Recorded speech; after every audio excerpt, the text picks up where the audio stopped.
Genesis chapter 41. At the end of 2 full years, Pharaoh dreamed, and behold, he stood by the river. Behold, 7 cattle came up out of the river. They were sleek and fat, and they fed in the marsh grass.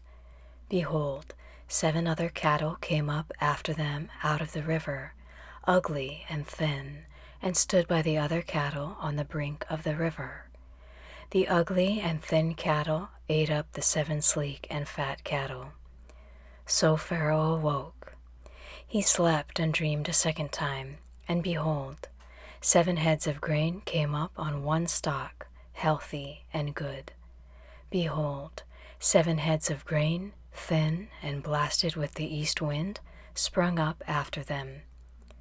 The thin heads of grain swallowed up the 7 healthy and full ears.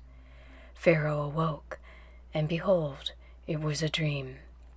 In the morning his spirit was troubled, and he sent and called for all of Egypt's magicians and wise men. Pharaoh told them his dreams, but there was no one who could interpret them to Pharaoh. Then the chief cupbearer spoke to Pharaoh, saying, "I remember my faults today. Pharaoh was angry with his servants and put me in custody in the house of the captain of the guard with the chief baker. We dreamed a dream in one night, he and I. Each man dreamed according to the interpretation of his dream. There was with us there a young man, a Hebrew, servant to the captain of the guard, and we told him, and he interpreted to us our dreams. He interpreted to each man according to his dream. As he interpreted to us, so it was. He restored me to my office, and he hanged him." Then Pharaoh sent and called Joseph, and they brought him hastily out of the dungeon. He shaved himself, changed his clothing, and came in to Pharaoh. Pharaoh said to Joseph, "I have dreamed a dream, and there is no one who can interpret it. I have heard it said of you, that when you hear a dream, you can interpret it." Joseph answered Pharaoh, saying, "It isn't in me. God will give Pharaoh an answer of peace."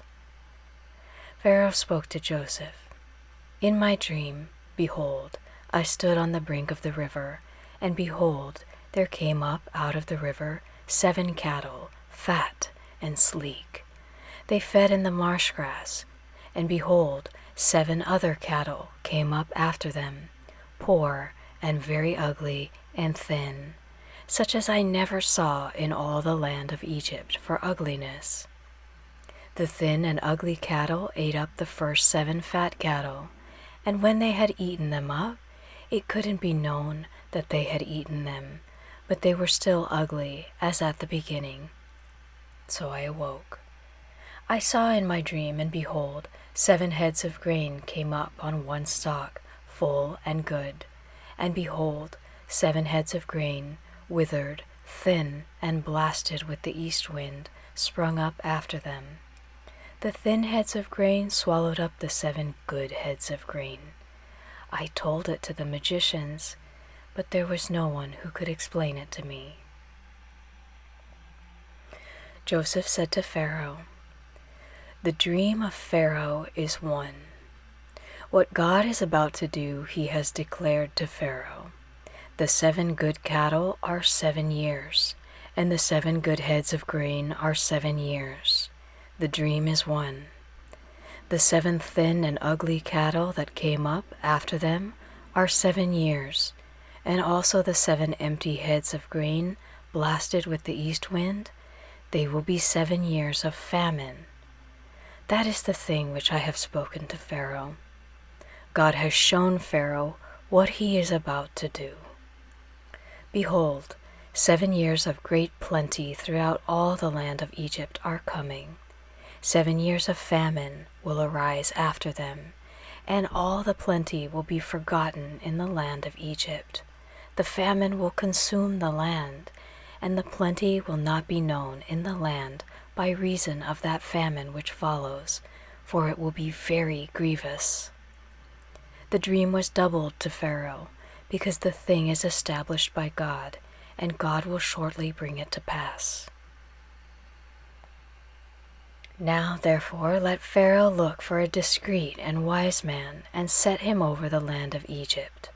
Let Pharaoh do this, and let him appoint overseers over the land, and take up the 5th part of the land of Egypt's produce in the 7 plenteous years. Let them gather all the food of these good years that come, and store grain under the hand of Pharaoh for food in the cities, and let them keep it. The food will be to supply the land against the 7 years of famine, which will be in the land of Egypt, so that the land will not perish through the famine.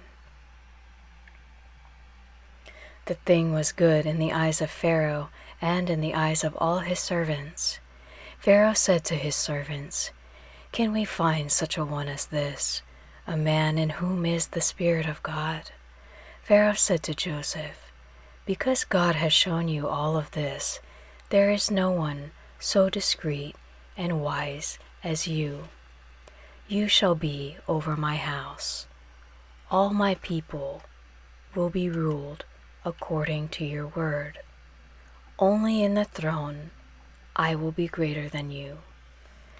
Pharaoh said to Joseph, "Behold, I have set you over all the land of Egypt." Pharaoh took off his signet ring from his hand and put it on Joseph's hand, and arrayed him in robes of fine linen, and put a gold chain around his neck. He made him ride in the 2nd chariot which he had. They cried before him, "Bow the knee." He set him over all the land of Egypt. Pharaoh said to Joseph, "I am Pharaoh. Without you no man shall lift up his hand or his foot in all the land of Egypt." Pharaoh called Joseph's name Zaphanath Paneah. He gave him Asenath, the daughter of Potiphera, priest of On, as a wife. Joseph went out over the land of Egypt. Joseph was 30 years old when he stood before Pharaoh, king of Egypt. Joseph went out from the presence of Pharaoh and went throughout all the land of Egypt. In the 7 plenteous years the earth produced abundantly. He gathered up all the food of the 7 years which were in the land of Egypt, and laid up the food in the cities. He stored food in each city from the fields around that city. Joseph laid up grain as the sand of the sea, very much, until he stopped counting, for it was without number. To Joseph were born 2 sons before the year of famine came, whom Asenath, the daughter of Potiphera, priest of On, bore to him. Joseph called the name of the firstborn Manasseh, for, he said, "God has made me forget all my toil and all my father's house." The name of the second he called Ephraim, for God has made me fruitful in the land of my affliction. The 7 years of plenty that were in the land of Egypt came to an end. The 7 years of famine began to come, just as Joseph had said. There was famine in all lands, but in all the land of Egypt there was bread. When all the land of Egypt was famished, the people cried to Pharaoh for bread, and Pharaoh said to all the Egyptians, "Go to Joseph. What he says to you, do." The famine was over all the surface of the earth. Joseph opened all the storehouses and sold to the Egyptians. The famine was severe in the land of Egypt. All countries came into Egypt to Joseph to buy grain, because the famine was severe in all the earth.